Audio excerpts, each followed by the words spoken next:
Buenos días a todos. Estamos en lo que denominamos el ciclo de podcast CFPE. Hoy tenemos de invitado, a un profesional que estimo mucho, un gran amigo también. Está el magíster Claudio Mate. Él, aparte de su especialización en adicciones, en prevención de adicciones, ha sido asesor legislativo en ambas cámaras, en el Senado y en diputado, por más de 10 años, ¿no, Claudio? A ver. Y sí, empecé en el Senado después de dejar la función ejecutiva en la provincia de Buenos Aires. Empecé en el Senado ahí al poco tiempo, 2008, 2009, y después en la Cámara de Diputados también, y acompañé las presidencias de más de una comisión siempre ligada al tema social y sanitario, comisión de vivienda, comisión de salud, comisión de adicciones, así que varias veces interviniendo y acompañando en la formulación de proyectos de ley. Qué mejor ocasión que estar con alguien de la casa, como digo yo, con muchos años de experiencia en lo que es conformación de leyes, para poder hablar y apuntar sobre la profesionalización y los estándares cuando uno está generando las leyes. Pero omití algo que es importantísimo, y perdóname, Claudio. Claudio Mate fue ministro de Salud de la provincia de Buenos Aires, cuestión que no es menor en función de los programas de los que vamos a hablar y de una ley específicamente que tiene estado parlamentario todavía, ¿no? Sí, todavía está activa, es una ley compleja, con varios frentes, varios capítulos muy diversos, que probablemente por la cantidad de giros que tiene, no sé si se va a mantener así, tiene muchos giros, porque son muchos los temas que están siendo abordados, que es lo que nosotros entendemos debe ser una propuesta preventiva, sobre todo en el tema de, como está hoy la Argentina bastante complicada con el tema de, sobre todo, drogodependencia, y ahora también aparece muy, muy presente el tema de las ludopatías y el juego en gente muy joven, que también preocupa mucho. Claro. Le contamos a la gente, al ciudadano de a pie, como le digo yo, ¿por qué elegimos esta ley? O este proyecto de ley, en realidad es un proyecto de ley. Elegimos este proyecto de ley primero por la importancia del tema en el contexto social y socioeconómico por el cual está transcurriendo en nuestro país, pero aparte por las características técnicas. Es una ley que aborda un montón de aspectos desde lo técnico, y nos vamos a focalizar específicamente en la importancia de evidenciación científica cuando confeccionamos una ley, en leyes que tengan que sean medibles, por decirlo de alguna forma, o que sigan los estándares de IPU, y en la aplicabilidad de todo lo que es la digitalidad y la inteligencia artificial como asistencia en lo que es inteligencia artificial aplicada al Parlamento. Así que ahora vamos a titular esta ley de la cual vamos a estar hablando. Claudio, contanos un poquito el proyecto de ley, ¿cómo se llama? Si recordás el número, creo que es 3955. Sí, el número del trámite, sí. Todavía no tiene un número de ley, porque no lo es, pero tiene ese número de trámite. Y mira, creo que escuchándote y recorriendo el texto de este proyecto, tiene muchos aspectos que a mí me parece pueden ser útiles para quien está interesado en formarse y en ver qué innovaciones en el diseño de leyes se pueden ir pensando.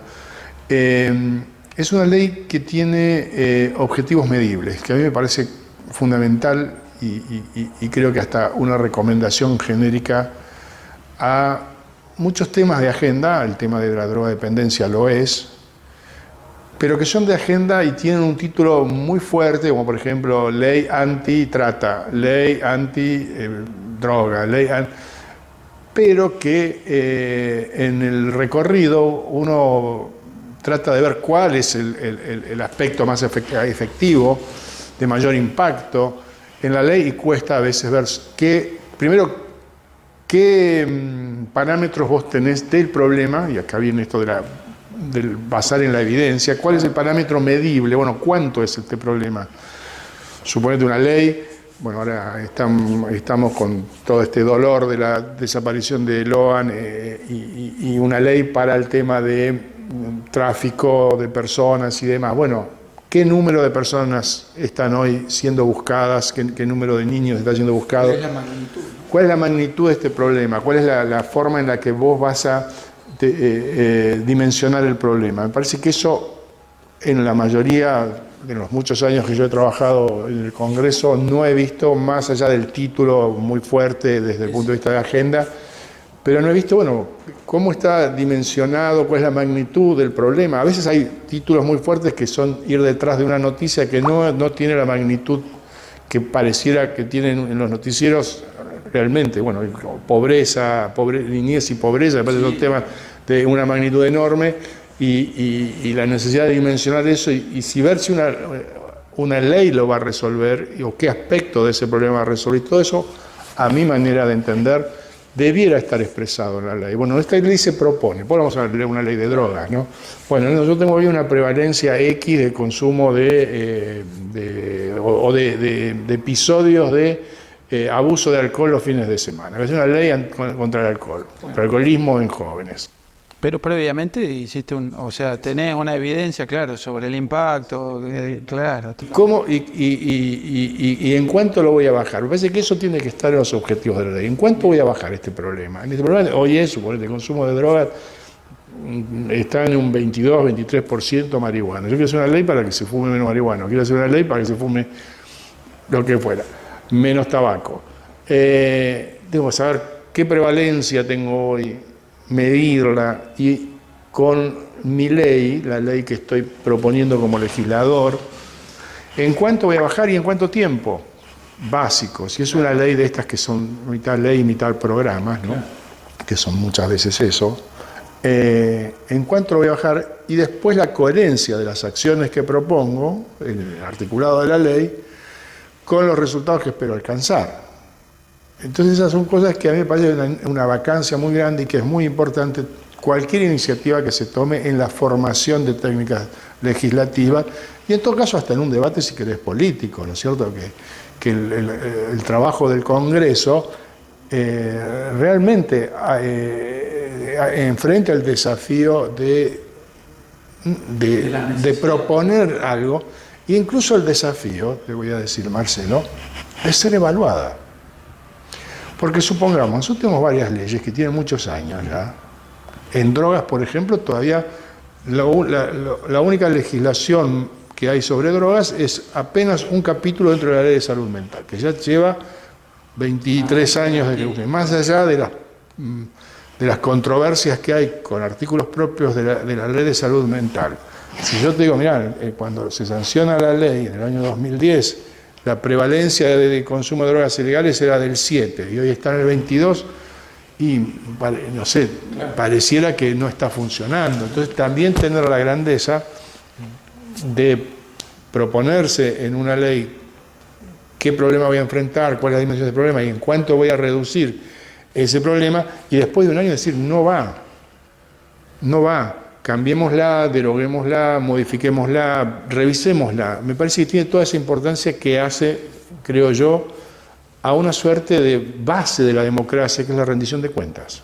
Totalmente. Que lo que vos estás haciendo como una persona que presta un servicio público en la política, ya sea en el Poder Ejecutivo, en el Poder Legislativo y en el Poder Judicial, presentar ante el conjunto de las personas que conforman los aportantes, bueno, en cuanto he modificado para el bien común desde mi función, desde la responsabilidad que tengo, he modificado y mejorado la calidad de vida de la gente. Claro. Bueno, lo que dice Claudio Mate al respecto, acaba de mencionar un tema importantísimo, que es la revisión, ¿sí? ¿Por qué es importante la revisión? Ahora vamos a entrar un poco en detalle. La revisión es el primer paso o el primer eslabón para poder medir la efectividad dentro de los estándares. Y también forma parte de una cadena que yo vengo hablando de este tema hace bastante, todavía no logro tener impacto en esto, que tiene que ver con el digesto legislativo. ¿Cuántas leyes hay que ya quedaron en desuso, que fueron aplicadas por otra ley, que bueno, hay más de 7.000, 8.000 leyes y se aplican algo de 2.000. Entonces, trabajar sobre un digesto legislativo con estos parámetros, primero revisar, después poder ver que en esa revisión qué efectividad tuvieron X leyes, Les doy un ejemplo. Hace poquito se presentó inteligencia artificial está de moda, como decís vos, agenda y título. Entonces hablamos de inteligencia artificial. Perfecto. Deepfake es otro título que está de moda. Ahora, analizamos el impacto que tienen las deepfake en el contexto argentino, el daño que hizo y el perjuicio antes de elaborar un proyecto de ley. Primer tema, evidencia científica. Segundo tema, legislación comparada. ¿Qué hace la región y qué hace el mundo respecto de las deepfake? Ahora, encontramos hace poquito, no es una crítica, es una crítica constructiva, un proyecto de ley sobre la regulación de las deepfake, pero apuntado específicamente al tema electoral y al daño electoral.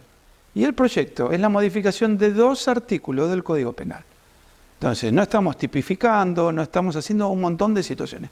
Y miramos al continente y hablamos de legislación comparada de Chile, de México y de Brasil. Cuando sabemos que Estonia tiene un gobierno digital, y no creo que no esté hablando de deepfake. Pero eso lo dejamos para otro capítulo. Estamos hablando de este proyecto de ley específicamente, y di el ejemplo respecto de esto, de revisar, de tener evidencia científica.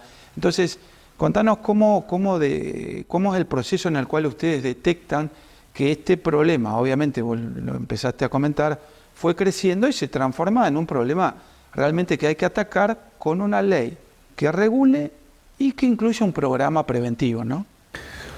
Claro, mira, nosotros en este caso en particular tenemos con el problema de drogas una enorme dificultad, un desafío, diría yo, que es la precariedad del dato, porque es un fenómeno que transcurre muy lejos de los centros generadores de datos. En salud, los servicios de salud son los generadores de datos. Vos sabés cómo está evolucionando una enfermedad, no porque a vos te parezca, sino por el número de diagnósticos que hay de personas que hicieron contacto con el servicio de salud con ese diagnóstico. Pero el diagnóstico de consumo de drogas,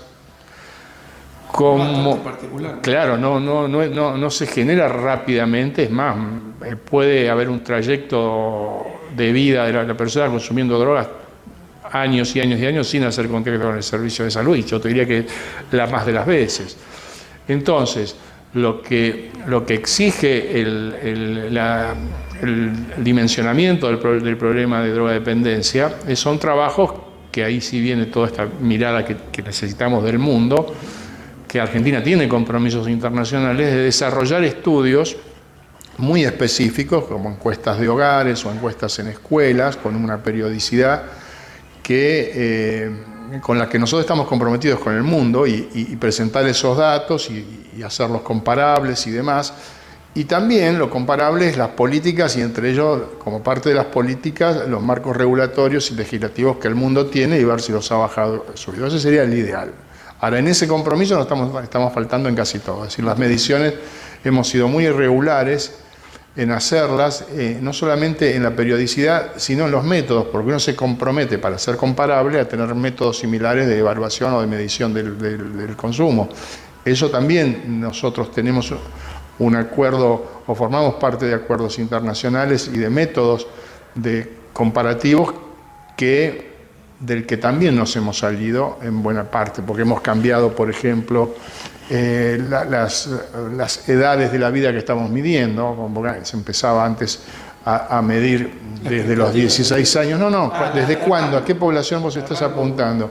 Y ahora, obviamente, como el consumo se inicia mucho antes de los 15 o 16 años, estaba midiendo, pero está bien que se haya hecho eso, pero no podemos metodológicamente sumarle esta población nueva a las mediciones que el resto del mundo hace, ni tampoco la población más longeva que hemos agregado. Entonces, todas esas cosas debieran ser corregidas y no lo fueron, para hacerlos comparables.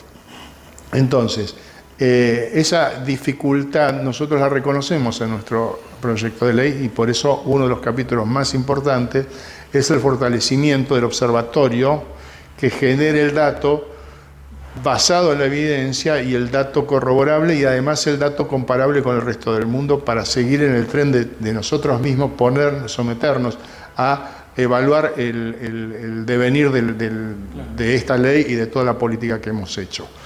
Todas esas cosas están tenidas en Tengo cuenta. una consulta.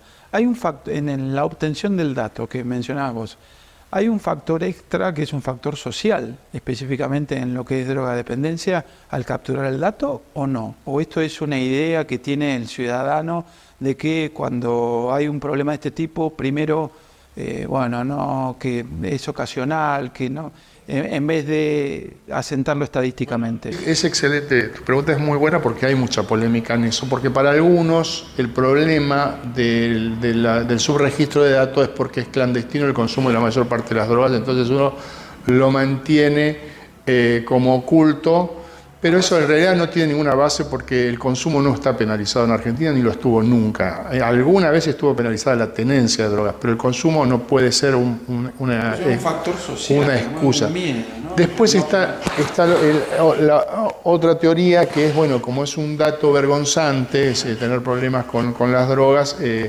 no pedís ayuda porque te da vergüenza o le da vergüenza a un padre derivar a un hijo a un tratamiento por consumo de drogas. Y eso se resolvería legalizando y demás. Claro.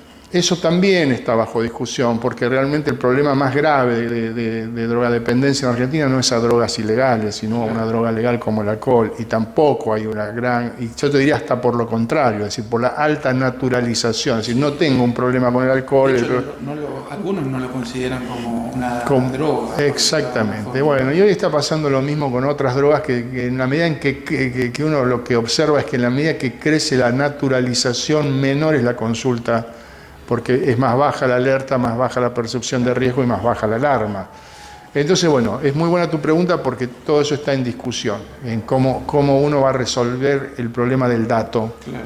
Y de cómo capta el dato con una población que, salvo que lo informe, en una encuesta no hay otra manera, a no ser en el final del arco de consumo, que realmente cuando ya es demasiado tarde, hace contacto con un servicio de salud y tiene registro, y un servicio de salud además público, ¿no? ¿Y eso, Claudio, se presupone? O sea, a ver, ¿cuánta es la incidencia de lo no declarado o subdeclarado, como decís vos? ¿Tomamos un presupuesto? Está bastante resuelto eso. Yo creo que el dato hoy, por lo menos cuando se hacía periódicamente y con los sistemas que se hacía, con la tecnología que hay hoy, y no me refiero a la tecnología dura del hard, me estoy refiriendo a las formas en las que hoy tenés maneras de levantar un dato con los puntos de medición que vas a tomar y cuánto eso expresa a un conjunto. Hoy con muestras relativamente menores que hace muchos años, hoy ya tenés un panorama bastante cercano. Por supuesto que además con personas debidamente entrenadas, no es la misma persona que trabaja para una encuestadora que mide el consumo de aceite el último mes, de aceite comestible, con el que va a preguntar si tomó cocaína en ese mismo periodo. O sea, tiene que ser una persona específicamente entrenada, pero eso también se puede hacer. Es costoso, por eso no se ha realizado con toda la regularidad que debiera hacerse, pero hoy se puede hacer y es bastante confiable el dato que se puede obtener si se hacen bien las cosas, ya te digo, con personas entrenadas, con una buena definición del punto de muestra y son cosas que, bueno, donde la tecnología puede aportar muchísimo a un dato fundamental para las dos cosas, para mirar cómo estamos hoy y para hacer un seguimiento y evolución de si vos hiciste alguna intervención sobre esa realidad mediante una ley, por ejemplo, un cambio normativo, caso Uruguay y su ley del año 2012 con respecto a la provisión estatal de plantas de marihuana o de picadura de...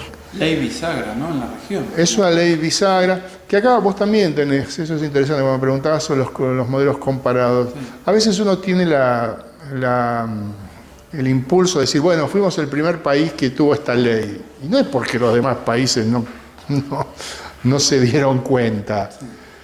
A veces nos tiramos con cosas que el mundo ya está de vuelta y no tiene una ley en ese tema porque sabe que por ahí no es. Muchas veces ha pasado eso, qué sé yo. Y bueno, no sé, yo no me voy a poner ahora a hacer la exégesis ni la evaluación de Uruguay, aunque me han invitado muchas veces a hablar allá y tengo mi opinión, y ellos mismos la tienen, hoy, sobre todo el gobierno de la calle Pou, pero no me voy a meter en ese problema. Pero que es el único país que ha hecho eso, de optar por una estatización. Muchos países han legalizado, pero es la economía formal la que se ha tomado como una mercancía más las drogas que son reguladas en buena parte del mundo. Ahí en esto es interesante si uno hace el comparativo, porque realmente no ve una posición homogénea con respecto a qué hacer con esto.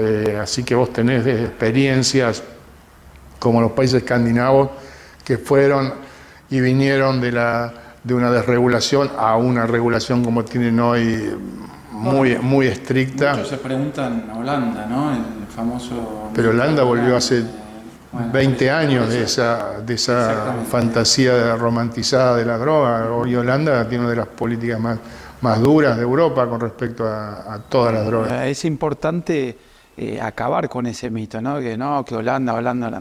Por eso es bueno, como vos decís, hacer legislación comparada y mirar las razones por las cuales otros países legislan como legislan.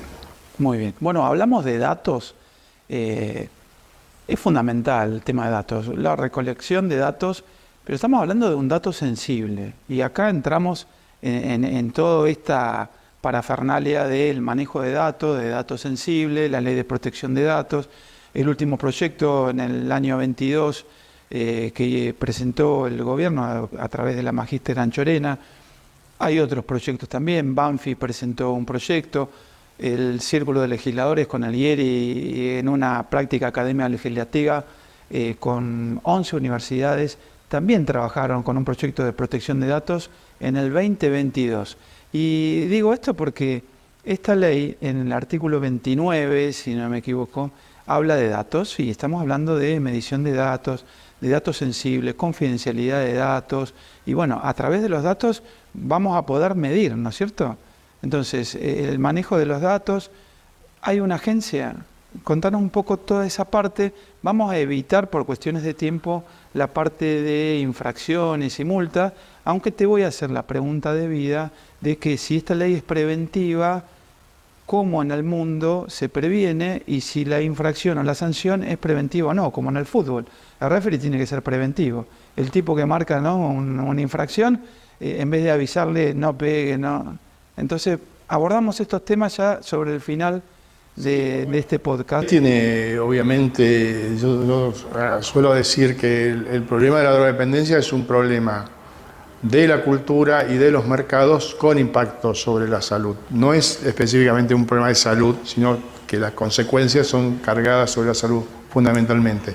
Y ahí en la protección de datos, la salud es uno de los, yo te diría, de los puntos más sensibles en esta cuestión, porque la salud en términos de la planificación y también en términos del legislativo pisa datos sensibles permanentemente. Y entonces camina siempre por una cornisa del derecho individual y el derecho colectivo que realmente hay que hacer mucho equilibrio para resolverlo. Hemos intentado en la ley, sobre todo un dato tan sensible, pero hay que reconocer que no solo sino todos los temas de salud son datos muy personalísimos que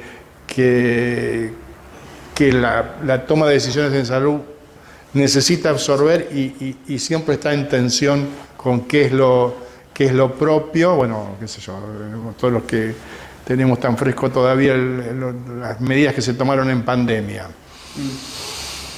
Después tenías que notificar tu diagnóstico, era propio, era mío, era de todos. Si me subo a un avión estando infectado, es un dato mío, es el dato de todos los pasajeros. Bueno, digo como el ejemplo, ¿no? Ahí tenemos un ejemplo de medimos lo que hicimos, porque estaría bueno estudiarlo, medirlo y poder regular, por si tenemos otra situación de ese tipo, cómo funcionar, porque todo el mundo sabía que después de 5 años, bueno, vos estás más sobre la salud, Yo soy un analista y un investigador específicamente, pero todo el mundo sabe que ante la aplicación de un antídoto o una vacuna, las contraindicaciones no son inmediatas, tenés que esperar 5 y 10 años.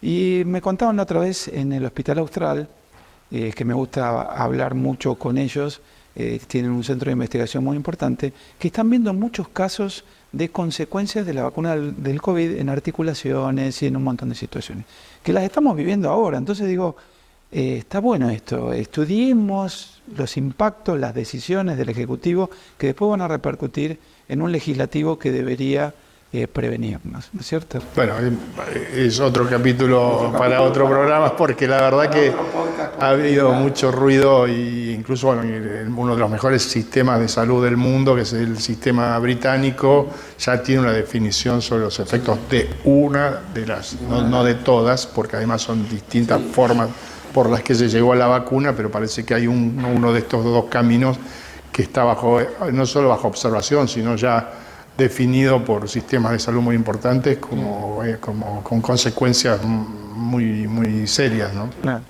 Bueno, y nos estamos yendo, pero vamos con la pregunta de rigor. Ley preventiva, con infracciones o sanciones. ¿Cómo viene esta ley? Mirá, la sanción en esta ley preventiva está dirigida a la oferta.